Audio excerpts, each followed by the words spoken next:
Arguably, many of today's generation in Garissa and Northeastern in general may not know the significance of tomorrow, as far as the history of Northeastern is concerned. Prior to Kenya's independence in 1963, British colonialists had isolated the Northeastern region owing to laws passed in 1902 and 1904, which restricted the movement of persons leaving or entering the 6 districts that were all included in Northeastern. That is Mandera, Wajir, Garissa, Isiolo, Marsabit and Moyale. Feeling left out, leaders from all these regions began the movement of liberation of the northern frontier districts from Kenya, or simply put, they wanted to secede from Kenya and join the Somali Republic.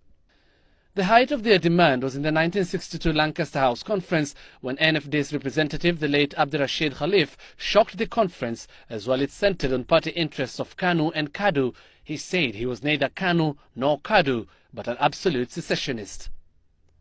The British colonialists decided to solve this problem by carrying out a referendum in the northeastern region, the first referendum in Kenya to validate people's craving for the secession.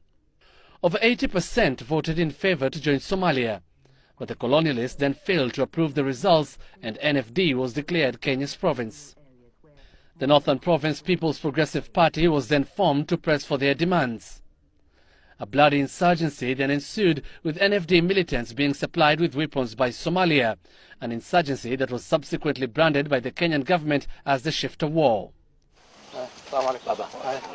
3 people founded NPPP. Abdirashid Khalif from Wajir, Wako Happy from Isiolo and Dekho Mualim Stambul from Garissa. 2 have since passed on.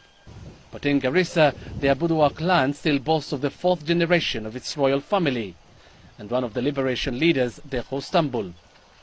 77 years now, Stambul lives in Garissa, settling here after coming from exile in Somalia in 1994.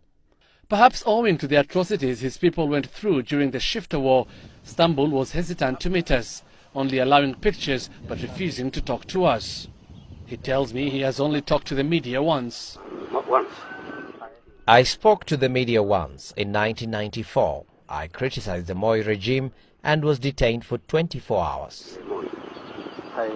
He still has a British passport he used in the 1960s that saw him traverse many countries. It bears the only photo he says he has of his younger years.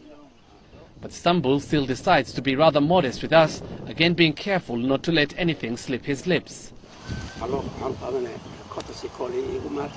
You came for a courtesy call, and the title I can give you is that I'm now a clan king who deals with cultural issues and settling disputes. But then some of his foot soldiers in the 1960s that pay him visits periodically narrated the ordeal. Indeed, as they put it, their bitterness emanated from the British government's failure to recognize their referendum results and their feeling of being a minority in the country. Garissa kidogo amefanya sisi. Wakati anafanya sisi, na sisi tunaanza vita kidogo. Sisi nasema afadhali wacha sisi nenda kwa Somalia. Maana yake kinyingine watu wengi tamalisha nyinyi hata kugawanya madaraka au kugawanya mali hawawezi kubali. Nikaenda Somalia. Nikakuwa na jabadi Shifter NFD. The old men are still fit enough to show us some of the drills they performed during the Shifter War.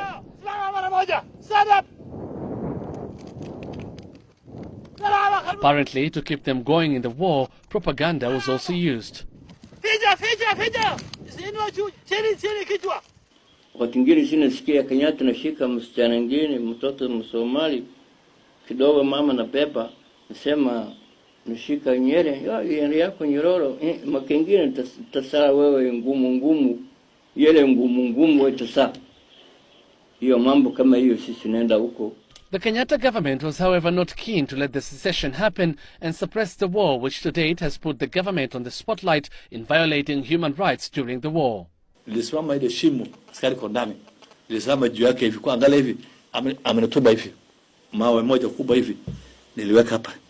Hayo mawe ndio yamepasuka. Hiyo ndio sasa iko ndani hata sasa iko ndani.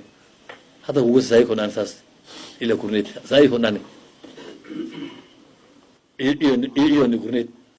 By 1969, the Kenyan government had overpowered the resistance. Sisi narudi kwetu nyumbani, vita sisi na wacha. Now they have put that behind them, and they take pride in the fact that Northeastern had the highest percentage in endorsing the new constitution at over 95%. Sasa sisi kusha wakati yetu imefika wazee. Tunataka wale wakijana imebaki waendelee mbele kabisa wasome.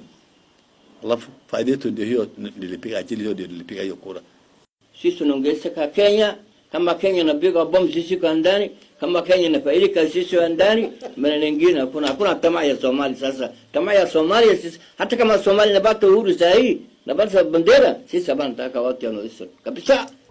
They have now embraced change and are stressing that the future is with the youth to redeem the lost times that have put Northeastern Province in the back foot as far as development is concerned. Something the youth who overwhelmingly voted for the constitution here seem to know very well. Kuanzia sasa nadhania haina haja sisi tulalamike juu ya Kenya ingine. Lazima tukue kitu kimoja na Wakenya, tujaribu kupigania haki zetu. Hii mambo kila wakati tunasema kwamba tunakuwa marginalized na vitu kama hizo, lazima tuache nyuma. And you could clearly hear people telling you when they are traveling to Nairobi on border bus that tunaenda Kenya. But now that perception has been clearly rubbed off the minds of the people. We want to be part and parcel of the development of this country. As the people of Garissa and the larger Northeastern Province witness the promulgation of the new constitution, it goes without saying that what they hope for now is for its swift implementation to usher in the changes that many here have so yearned for over the years. Hussein Mohammed, Citizen TV in Garissa.